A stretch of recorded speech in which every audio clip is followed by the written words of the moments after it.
The scripture reading for this morning would be from Psalm 23, from the 23rd Psalm. And as we will continue this morning with our analysis of John chapter 10, where the imagery of the shepherd is introduced by our Lord Jesus Christ, where he uses this analogy to explain to the leaders of the people who had rejected him, to illustrate to them how there will be some people who will hear his voice. They are represented in the analogy as the sheep who hears the voice of the true shepherd. Those sheep that will hear his voice and will not follow anyone else. This in contrast with the reaction of the leaders of the people, who instead of recognizing the voice of the legitimate shepherd of Israel, rejected him and endeavored to alienate others from him. And this relates and reminds us of the words of the psalmist in Psalm 23, where we are told that the good shepherd, the Lord, the shepherd of his people, will lead his people. We read in verse 3, it says, "He restores my soul. He leads me in path of righteousness for his name's sake." The obvious statement of this is that God leads his people,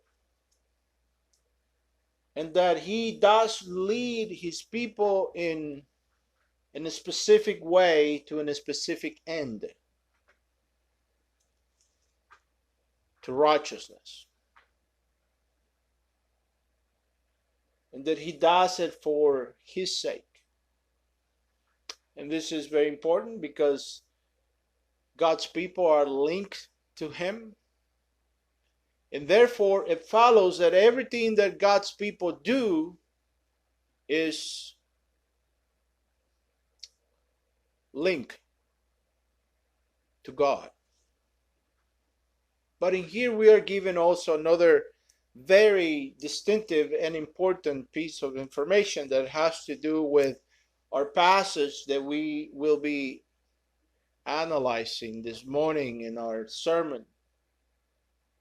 And that is that special link between God's people, between the sheep and the shepherd. You see this? In this passage, it is implied, it is signified that there is a relationship between the sheep and the shepherd. That there is that communication between the shepherd of the people of God and the sheep.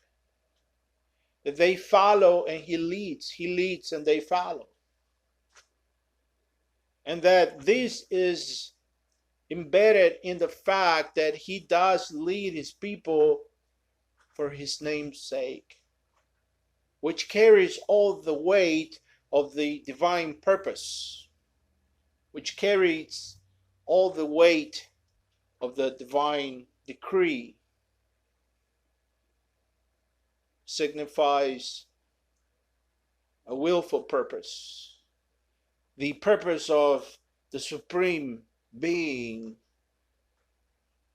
In this language of the psalmist, in the language of poetic Hebraic poetry, literature, signifying that God has a purpose for his people and that his people will listen.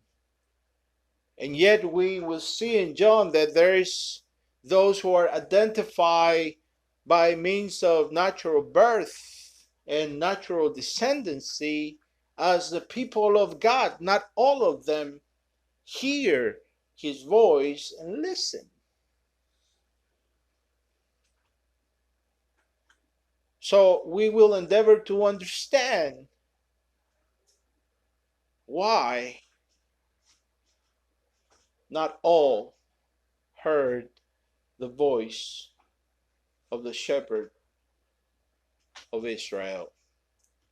So may God bless his word in our hearts this morning.